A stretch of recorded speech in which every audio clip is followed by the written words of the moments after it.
Hello viewers, আসসালামু আলাইকুম। আপনারা সবাই কেমন আছেন? আশা করি আপনারা সবাই ভালোই আছেন। আমি আজকে আবারও চলে আসলাম এয়ার রিকন্ডিশন বাইক সেন্টারের পক্ষ থেকে নতুন একটা ডিসকভার গাড়ির কালেকশন নিয়ে। তো চলুন শুরু করি।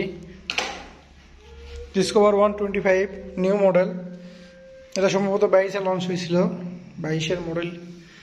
গাড়িটা একদম ফুল ফ্রেশ আছে, গাড়িটার নাম্বার নেই, একদম ফুল ফ্রেশ বাইক।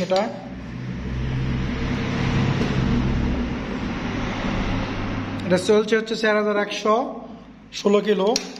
আপনারা যারা বাইক নিতে যাচ্ছেন তারা চলে আসেন এয়ার রিকন্ডিশন বাইক সেন্টারে। আমাদের লোকেশনটা হচ্ছে বেড়াগ্রাম বাজার, আক্কেলপুর রোড, দুপচাচিয়া, বগুড়া। এই বাইকটি প্রাইস রাখা হয়েছে 1,38,000। ভিডিও দেখে আসলে অবশ্যই কিছু ডিসকাউন্ট দেওয়া হবে। যে ভাই নিতে চান চলে আসেন তাড়াতাড়ি এয়ার রিকন্ডিশন বাইক সেন্টারে। আমাদের কাছে একটা বাইক বেশি দিন থাকে না, আমি আগের ভিডিওগুলোতেও বলছি। যারা নিতে চান খুব দ্রুতই চলে আসেন এয়ার রিকন্ডিশন বাইক সেন্টারে। ধন্যবাদ, আসসালামু আলাইকুম।